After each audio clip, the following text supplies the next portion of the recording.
What's up, gentlemen? Welcome back to the channel. If you're new here, welcome to the channel.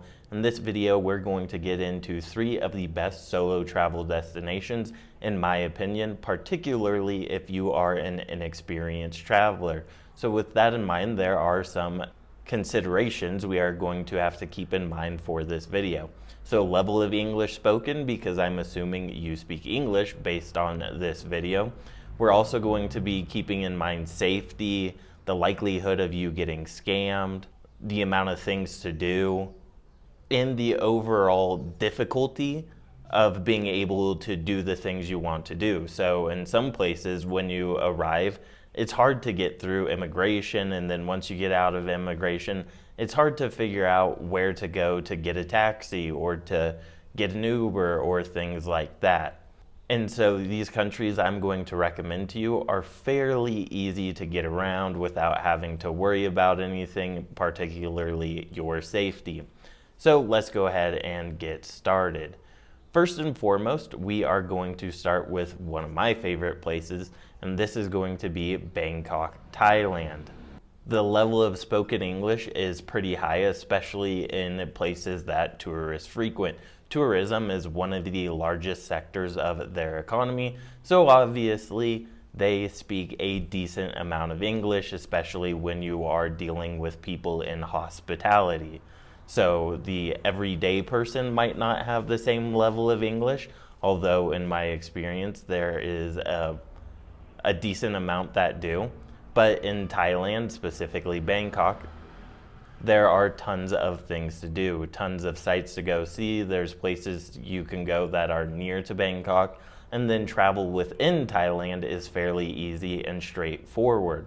You also will be able to go to the mountains, there's beaches, there's a little bit of everything. Now, I will warn you, there are a decent number of scams, especially as it relates to the tuk-tuks in Thailand, but for the most part, you will be all right.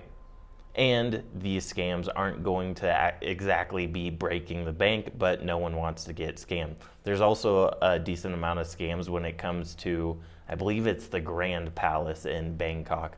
They'll tell you it's closed and then try and take you on a different tour of all these other random palaces, and it's not really closed. But the level of safety, the weather, the infrastructure, super cheap.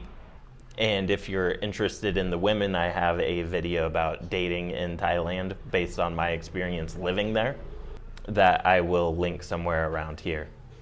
Next, I'm gonna go with the Czech Republic, specifically Prague or Praha, whatever you want to call it. And this is a great destination because the level of English is pretty solid there. And it's just a really fun and vibrant city, in my opinion.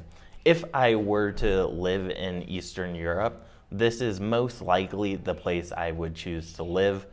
Obviously, this isn't about living there, but it is a really cool city. There's a lot of things to do, a lot of things to see. Don't really have to worry about getting scammed, and you should be perfectly safe, and it's pretty easy to get around as well. Finally, I would say Mexico, particularly Mexico City. Mexico City has a ton to see, a ton to do, a really fun city, great food, a lot of history, a lot of museums. It's a really good time.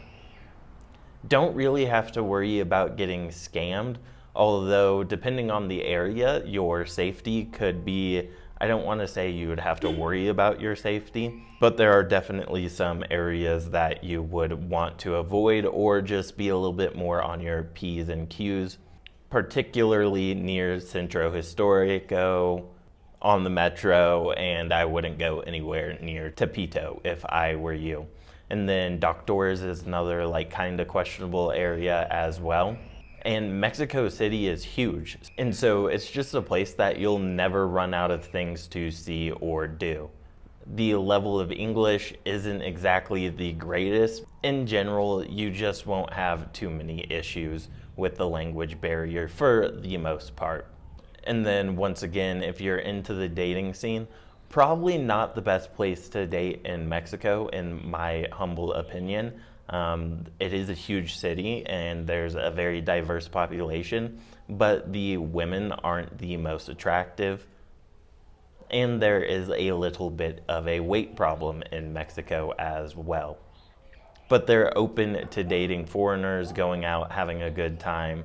And that's another thing. The Mexican culture is just really fun and vibrant, and it's just an enjoyable experience. The people are super friendly, super nice. You will definitely have a great time there. Same thing with Thailand. And in Prague, I guess people kind of consider it Eastern Europe, even though it's more central, but whatever.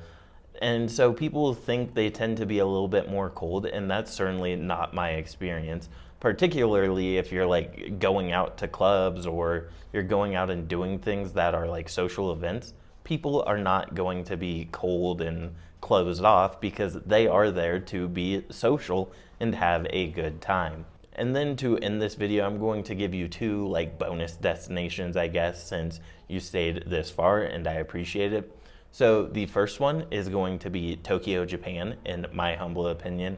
Really great city, a lot of historical stuff there that is of, I guess, some significance. Vibrant city, great place to visit, extremely safe, extremely clean. Level of English, not super great. But overall, my first time there, I really didn't have that much of an issue getting around, although this was not my first solo trip. So now I'm obviously quite a seasoned traveler, but I think if it was your first trip, you would be able to get by. There's definitely going to be a little bit of culture shock, but that is part of the reason I chose some of these places on this list, is to reduce the amount of culture shock, but also open your eyes to other cultures in a gradual way, such as Thailand. And the other bonus destination is, actually I'll give you a twofer, I guess. So one is going to be Hong Kong. Great mega city, not very cheap though. I would actually say it is expensive. A lot of stuff to see, a lot of stuff to do, really good food, and in general it's going to be another culture shock, of course. Not the greatest level of English, but if you really want to immerse yourself into a crazy first trip, Hong Kong would be one good one. And then Italy. This is another really great place. Obviously a ton of history in Italy, a ton of great food, and it is located in a great place as well, like geographically. Even though you could spend a ton of time just in Italy alone, you are a short trip from Greece and all kinds of other places if you want to extend the length of your trip or visit multiple places in a single trip. Italy is definitely a can't miss place. But I will say, especially in like Rome, you got to be on your P's and Q's, and probably in Venice as well, about the potential scams that could be taking place, where you don't really have to worry about the scams in the other places that I've mentioned, with the exception of Bangkok. All right, so that's going to wrap up this video. I'll see you guys in the next video. Thank you for watching. Like, drop a comment, and let me know if you've been to these places, how you felt about these places. Am I wrong? Do you disagree? Let's hear it so we can spread the message far and wide. And that's going to wrap up this video. So as always, peace, much love.